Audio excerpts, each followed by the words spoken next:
Prime Minister Modi sent Foreign Secretary Vikram Misri to Beijing, where India and China agreed on a host of issues. The Kailash Mansarovar Yatra to Tibet will once again start for Indian pilgrims, while the two sides also agreed in principle to resume direct flights after a near 4-year ban imposed by India. Yet, trust issues remain. India-China relations remain rocky. On one hand, the charge d'affaires at the Chinese embassy in India claim this. As two major developing countries and important members of the global south, China-India relations maintain healthy development, aligning with the interests of over 2.8 billion people in both countries, unquote. But the Chinese government actions paint an entirely different picture. Now, this report in the Quint highlights how the CCP leadership in Beijing has silently put industrial sanctions on New Delhi in an attempt to stifle India's rise as a manufacturing powerhouse. The article quotes former Foreign Secretary Vijay Gokhale on these economic moves by Beijing. It goes on to add that the Chinese sanctions, quote, present a real and present danger to India in not just the mobile phone industry, but also in pharma sector, where its reliance on some of the bulk drugs from China is almost 100%, unquote. Now, this is Hindi Chini Bhai Bhai once again, where in the 1960s, Chinese leaders spoke of peace but followed those words by attacking Indian borders in Ladakh and Arunachal Pradesh.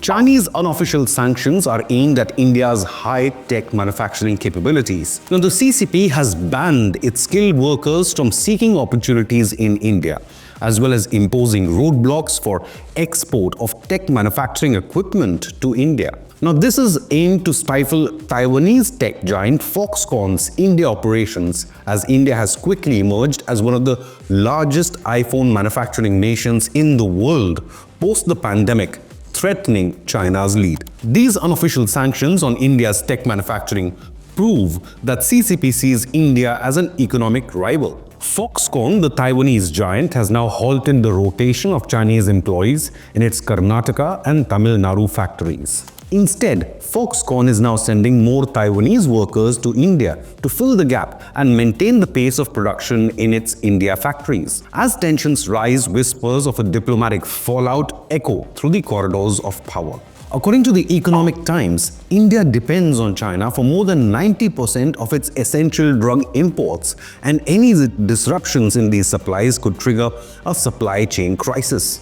Now the question arises, can India afford to be caught in such a predicament? The order to pull out Chinese workers from India likely originated from the higher levels of CCP leadership. Recent events indicate Beijing has reportedly grown increasingly hostile towards New Delhi, particularly in light of India's close ties with the Quad alliance, which China perceives as a threat to its regional bullying. Some reports suggest China will stifle trade relations with India until India reassures it of its stance regarding the Quad, a request that has harked back to a time before the Galwan Valley clashes, where tensions flared and lives were lost. However, if the official statement is to be taken at face value, it suggests relations between both the countries are progressive and positive, though skepticism remains.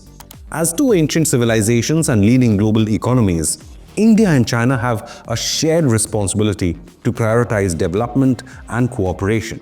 Yet, challenges lurk in the shadows, long-standing issues that both nations will need to confront in 2025. History has shown that China often struggles to maintain a positive stance towards its neighbors, especially India. But the list also includes Taiwan, the Philippines, Vietnam, Mongolia, and Japan, among others. Uncertainties loom over India-China thaw with mistrust from the 2020 border conflict. India remains cautious and wary of Chinese commitments and seeks concrete assurances before advancing negotiations. The Indian government under Prime Minister Narendra Modi has maintained a near 4-year ban on direct flights as well as restrictions on visas from China. Despite these measures, the trade deficit has surged to $81.5 billion and is a pressing concern. India's export basket remains narrow, primarily consisting of leather goods, petroleum products, diamonds and gems, auto products, as well as pharmaceutical goods. Meanwhile, China has surged ahead with a diverse array of exports, including advanced machinery, electronics, and personal computers, apart from raw materials. However, India's exports have been steadily rising. From $468 billion in 2014, in 10 years, India's exports reached $777 billion in 2023. With a sharp increase seen post the Wuhan virus pandemic, when the world started diversifying its supply chains away from China. Even the 4-year India-China military standoff at the border didn't seem to have any impact on India's industrial growth. It's this stunning rise which seems to have shaken Beijing and has become the reason behind CCP's economic sanctions on New Delhi. The question remains, can New Delhi continue its growth despite these CCP roadblocks?